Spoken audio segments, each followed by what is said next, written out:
No, I really do see a lot of future potential in Generation Z, this upcoming generation. I think we're going to see a lot more future libertarians.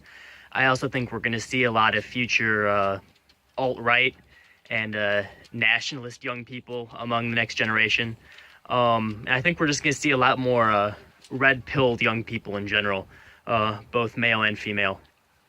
And I think that the reason why Generation Z is going to be significantly more red-pilled than the millennial generation has been, or Gen X has been for that matter, I think it's just because we're becoming so decentralized. We're becoming so disconnected with our own communities. And it's sad a little bit that communities are kind of falling apart and are really having so little influence on their own children. But at the same time,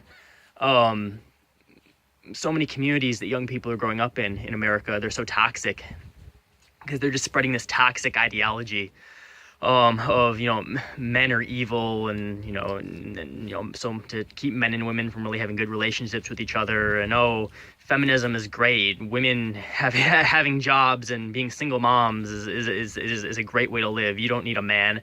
You don't want to be a housewife. You don't want to pop out a bunch of kids. That's not fulfilling. You need to go out and work and, work some menial job, or work at Burger King. That's definitely more fulfilling than, having children and being a mother. And so they get told that. They get told, white people are evil, and white people are white privilege and systemic racism, and white people are responsible for every little thing that happens to minorities, and white people are the reason that everything bad in your life exists. And they keep trying to create a wedge between whites and blacks, and whites and Latinos, and whites and Asians, and whites and pretty much every race that isn't white. So it's just this whole toxic globalist ideology where we need to, eliminate white people. We need to eliminate normal relationships between men and women. So then we can all just become one global mixed race where nobody really has a race, nobody really has an ethnicity, nobody really has a religion other than, worshiping the state. Nobody really has their own language or customs. It's just going to be one world language. And again, I know this all sounds outlandish, but if everyone adopted this ideology and everybody just kind of mixed and gave up their own culture and didn't really identify themselves as part of a nation, but rather just as a global citizen, I mean, this is what would happen over the course of a few more generations. So I don't think it's that outlandish at all. Languages and people are dwindling and all.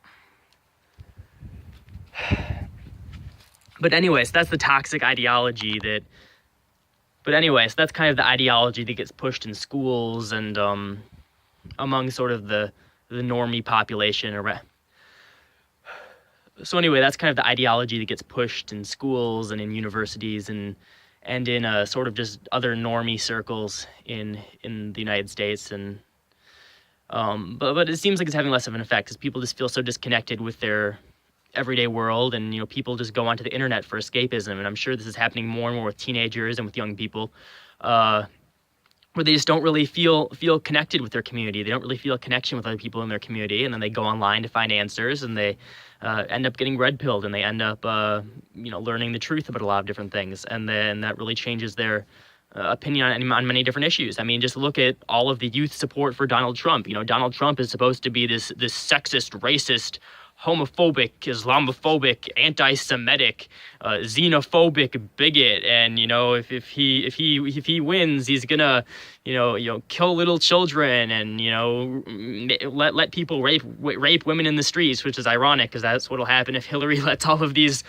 Syrian quote unquote refugees into the country. But that's beside the point. The media they saw all these horrible things about Trump, and they make Trump out to be this monster. He makes fun of people with disabilities, even though he never did that. And that's the one thing that really pisses me off of all the things that people say when they say they don't like Donald Trump, because it was that one incident with a reporter and he wasn't mocking his disability. But anyway, like when someone brings up that he makes fun of people with disabilities, I immediately think, okay, this person has zero credibility. They don't know what they're talking about. This person isn't even worth arguing with. Same if you use the word if you use the words racist, sexist, homophobic, xenophobic. If you use those words as an argument, you're an idiot and you're not someone worth engaging with. So I mean, I'm glad you use those terms. If you're using those terms to argue, because it means you're just a stupid leftist who doesn't really have their own ideas. You're sort of parroting what the mainstream media is saying. You're parroting what globalist academia is saying. So, you make it easy for us to avoid wasting our time with you. But yeah, that's really. But anyway, my point is the media and academia and all of these different institutions, they're just been pounding down our throats that Donald Trump is just the worst person you could possibly vote for. Yet he has a ton of millennial support, and depending on what poll you look at, he's actually leading with millennials. And according to the LA Times Daybreak poll, he's ahead with millennials now. And even if you were to look at a poll that's more biased toward Clinton, although I think most of the polls are biased toward Clinton, and I would say he's at least tied with Clinton with millennials, and a significant amount also support Gary Johnson and Jill Stein, and I'm sure a lot of millennials are going to write in Bernie Sanders as well. But the fact that Donald Trump, has 35-40% of millennial support, that's huge. Like 2 out of every 5 millennials, despite all of what the mainstream media is saying about Trump, and despite what all of these other institutions are saying about Trump, they still support Trump, and they still agree with what he has to say, and they still think he would make a better president than Hillary Clinton. And of course, it is Hillary Clinton we're talking about, but still, I think that says a lot, and I think it says a lot about the young people in this country and the future generation that's going to inherit this country and that's going to start making an impact on this country very soon, because they're going to be adults soon in the next 5-10 years. So even though things look grim, even though Hillary does have a chance of winning tomorrow, even if Hillary does win tomorrow, I think that the next generation is really not going to let us down in the way that we fear they're going to let us down. Globalism, I don't think, in the long run is going to win. Mainly because the people who are pushing for this, I think they, underestimate how intelligent white people are, how strong of a bond white people feel to other white people, because that really is the main initiative of globalism at the moment, is to, I don't want to say white genocide, because that makes you sound like a conspiracy theorist, but the main goal is to displace white people, is to have all the other races outbreed white people and to mix with white people, so that white people are basically not a major part of the world population at all. I mean, we're not really already. White people are, 9% of the population now, 8% of the world population. So if you can get white people down to, a very fringe minority who are 0.5% of the population, even some of those aren't pure white, that's the main enemy to globalism. Because they're really the most resistant. Then after that, you go after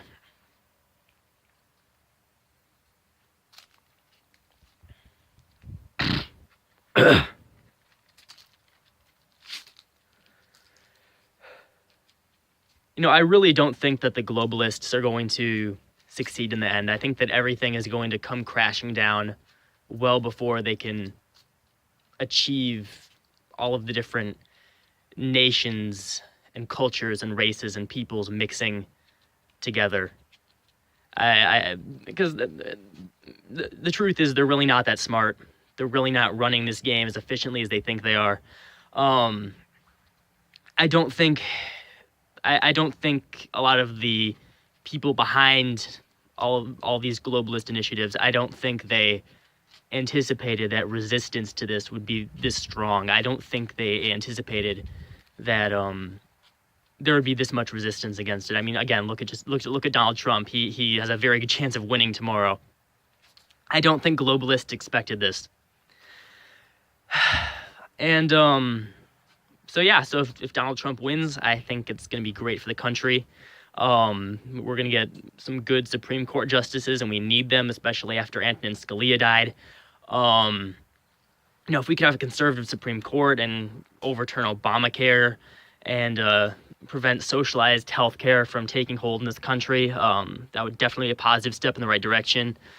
And also, if Donald Trump can, at least put a damper on the immigration problem right now, if he can just not accept refugees and immigrants from these Muslim countries, and if he can build a southern border wall and limit the number of people from Mexico and other Hispanic countries that are coming here, I think that will really, that alone is going to help much more than Hillary expanding the number of people coming here for sure. Some cuck like Jeb Bush or Marco Rubio expanding the number of people coming here. So that alone is going to be positive. I know that Trump isn't a savior. He's not going to magically fix everything, but it would definitely be a very positive step in the right direction.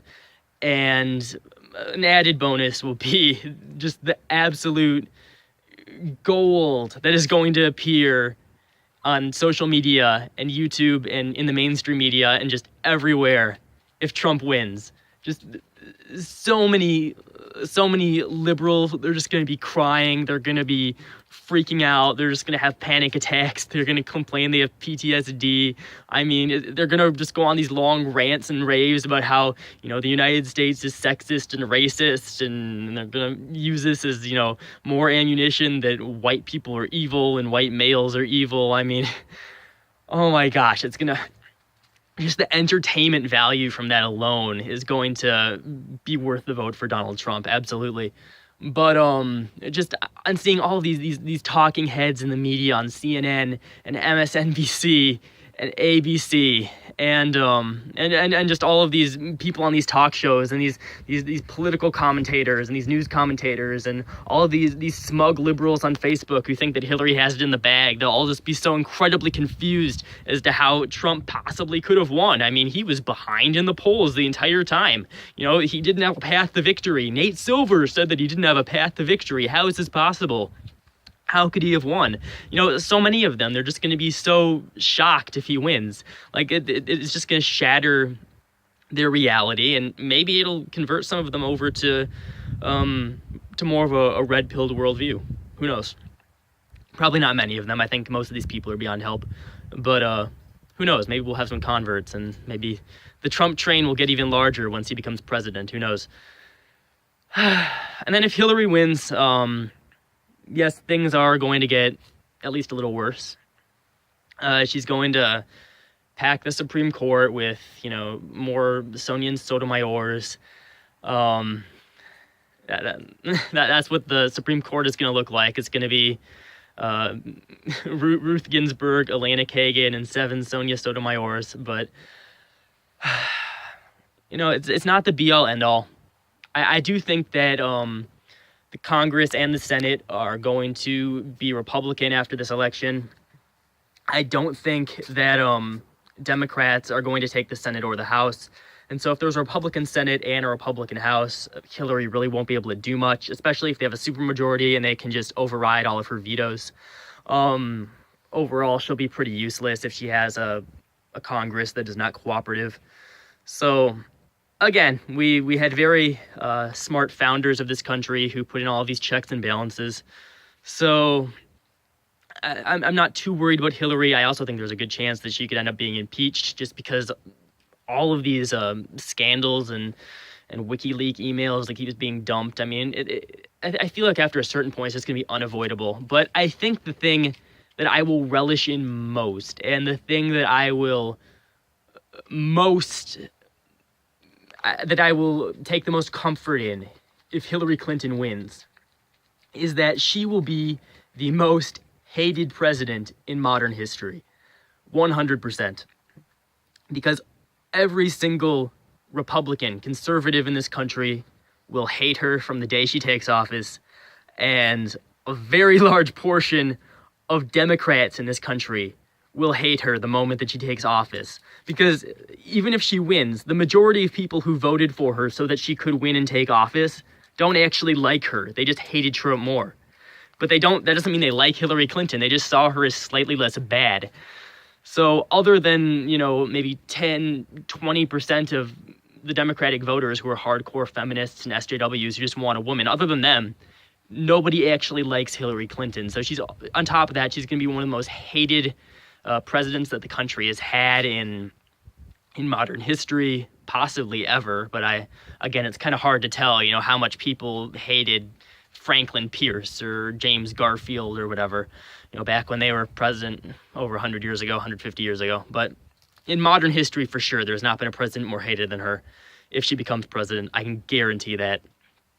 So, and that would be quite satisfying, too, to see that the first woman president would be not only extremely hated, but will probably be impeached. So